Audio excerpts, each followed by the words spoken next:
नमस्कार दोस्तों। आज हम सुनेंगे मुंशी प्रेमचंद जी द्वारा लिखित कहानी शंखनाद। भानु चौधरी अपने गांव के मुखिया थे। गांव में उनका बड़ा मान था।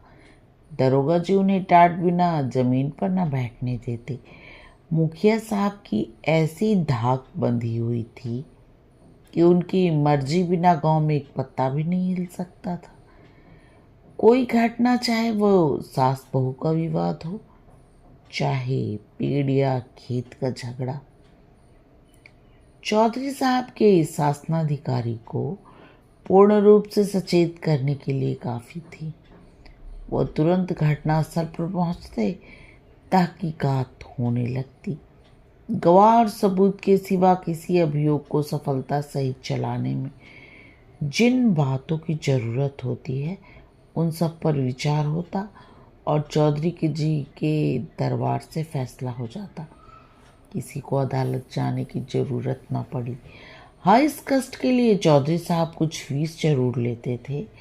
यदि किसी अवसर पर फीस मिलने में असुविधा के कारण उन्हें धीरज से काम लेना पड़ता तो गांव में आफत मच जाती थी, क्योंकि उनके धीरज और दरोगा जी के क्रोध में कोई घनिष्ठ संबंध था। सारांश यह है कि चौधरी से उनके दोस्त दुश्मन सभी चौकन्ने रहते थे। चौधरी महाशय के 3 सुयोग्य पुत्र थे। बड़े लड़के बितान एक सुशिक्षित मनुष्य थे। डाकिये के रजिस्टर पर दस्तखत कर लेते थे। बड़े अनुभवी, बड़े नीति कुशल।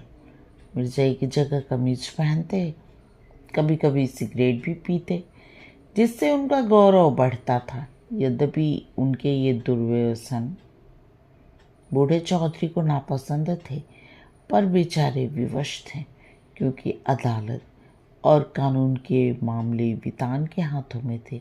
वो कानून का पुतला था। कानून की दफाएं उसकी जबान पर रखी रहती थीं। गवाह पढ़ने में वो पूरा उस्ताद था। मंझले लड़के शान चौधरी कृषि विभाग के अधिकारी थे।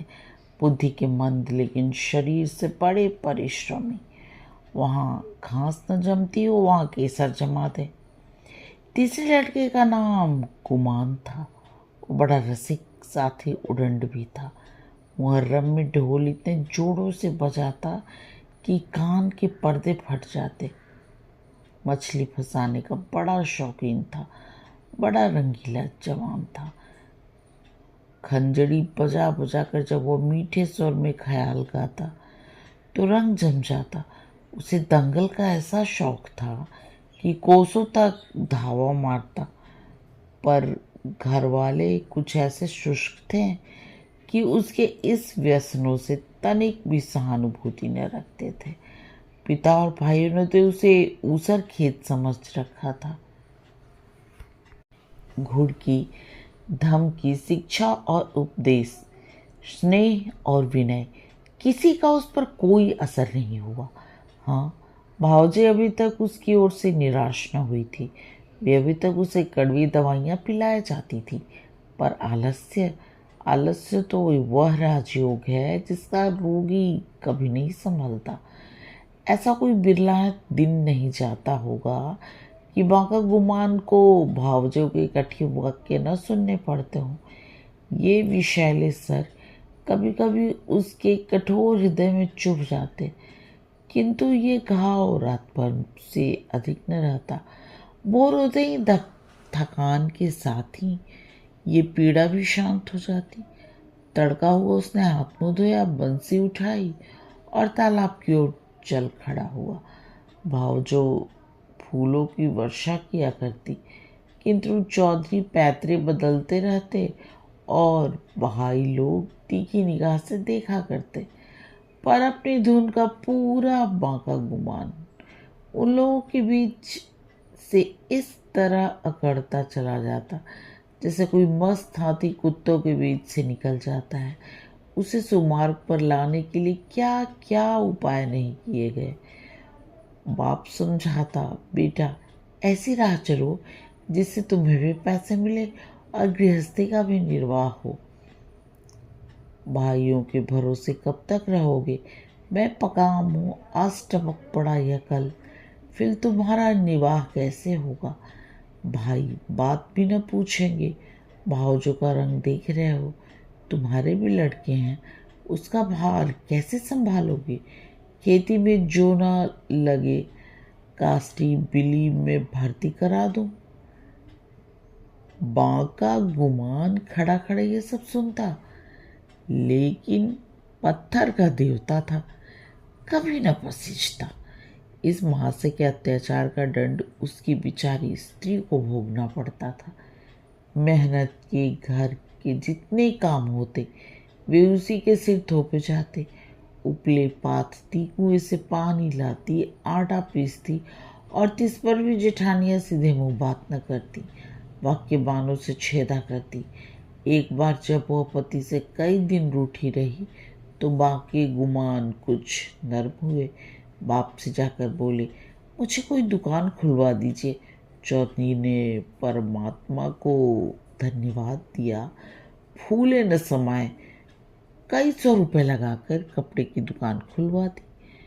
गुमान के भाग जगे, तंजीब के चुन्नटदार कुर्ते बनवाए, मलमल का शाफा धानी रंग में रंगवाया। सौदा बिके या ना बिके, उसे लाभ ही होना था। दुकान खुली हुई है, 10-5 गाढ़े मित्र जमे हुए हैं, चरस का दम और ख्याल की बातें उड़ रही हैं। इस तरह 3 महीने चैन से कटे। बाकी गुमान ने खूब दिल खोल कर अरमान निकाले, यहाँ तक कि सारी लागत लाभ हो गई। टाट के टुकड़े के सिवा और कुछ न बचा। बूढ़े चौधरी कुएं में गिरने चले। भावजी ने घोर आंदोलन मचाया। अरे राम, हमारे बच्चे और हम चीथड़े को तरसे, गाढ़े का एक कुर्ता भी नसीब न हो और इतनी बड़ी दुकान इस निखट्टू का कफन बन गई। अब कौन मुंह दिखाएगा, कौन मुंह लेकर घर में पैर रखेगा? किंतु बाकी गुमान के तेवर जरा भी मैले न हुए। वही मुंह लिए वो फिर घर आया और फिर वही पुरानी चाल चलने लगा। कानूनदा वितान उनके ये ठाट बाट देखकर चल जाता।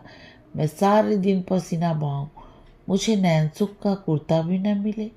या पाहित सारे दिन चारपाई तोड़े और ये बंठन कर निकले।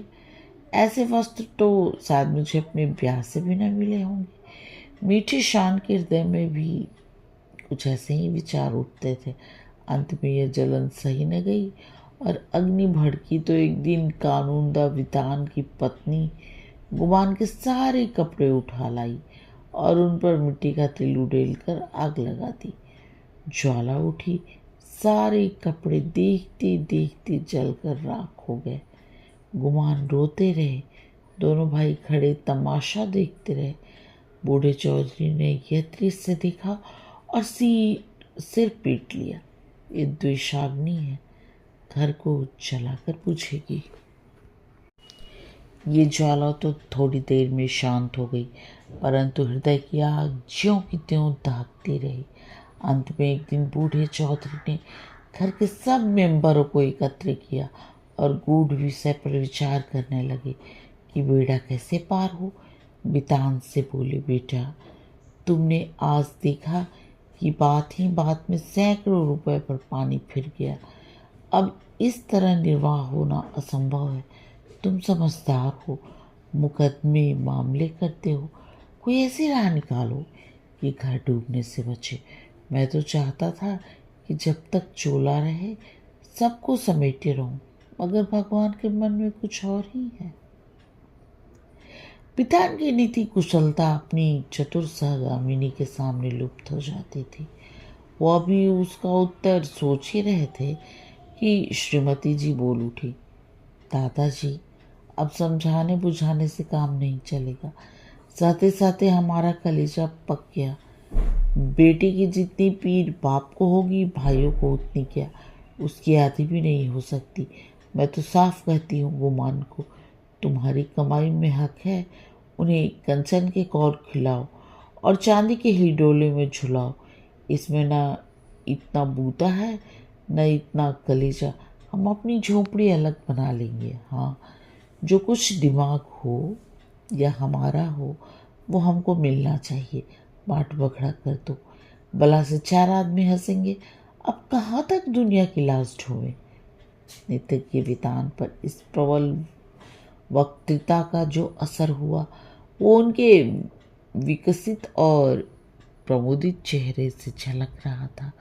उनमें स्वयं इतना साहस न था कि इस प्रस्ताव को इतनी स्पष्टता से व्यक्त कर सके।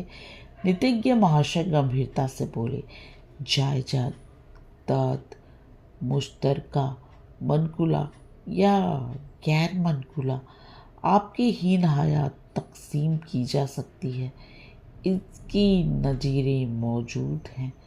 जमींदार को साख की तुल मिल्कियत करने का कोई इस्तखाक नहीं है। अब मंदबुद्धि शान की बारी आई, पर बेचारा किसान बैलों के पीछे आंखें बंद करके चलने वाला ऐसे गूढ़ विषय पर कैसे मुंह खोलता, दुविधा में पड़ा हुआ था। तब उसकी सत्यवक्ता धर्मपत्नी ने अपनी जेठानी का अनुसरण कर यह कठिन कार्य संपन्न किया। बोली, बड़ी बहन ने जो कुछ कहा उनके सिवा और दूसरा उपाय नहीं। कोई तो कलेजा तोड़ तोड़ कर कमाए, मगर पैसे पैसे को तरसे, तन ढांकने को वस्त्र तक न मिले, और कोई सुख की नींद सोए, हाथ बढ़ा बढ़ा के खाए। ऐसी अंधेर नगरी में अब हमारा निवाह न होगा। शान चौधरी ने भी इस प्रस्ताव का मुक्त कंठ से अनुमोदन किया। अब बूढ़े चौधरी गुमान से बोले, क्यों बेटा, तुम्हें भी यह मंजूर है? अभी कुछ नहीं बिगड़ा, यह अब भी पूछ सकती है। काम सबको प्यारा है, चाम किसी को नहीं। बोलो, क्या कहते हो? कुछ काम धाम करोगे या अभी आंखें नहीं खुली? गुमान के धैर्य में कमी न थी। बातों को इस कान से सुनकर उस कान से निकाल देना उसका नित्य कर्म था, किंतु भाइयों की इस जनमुरीदी पर उसे क्रोध आ गया। बोला, भाइयों की जो इच्छा है वही मेरे मन में भी लगी हुई है। मैं भी इस जंजाल से भागना चाहता हूँ। मुझसे ना मजूरी हुई न होगी। जिसके भाग्य में चक्की पीसना बधा हो वो पीसे।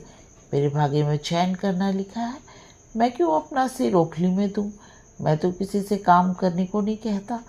आप लोग क्यों मेरे पीछे पड़े हुए हैं? अपनी अपनी फिक्र कीजिए। मुझे आधे सेर आटे की कमी नहीं है।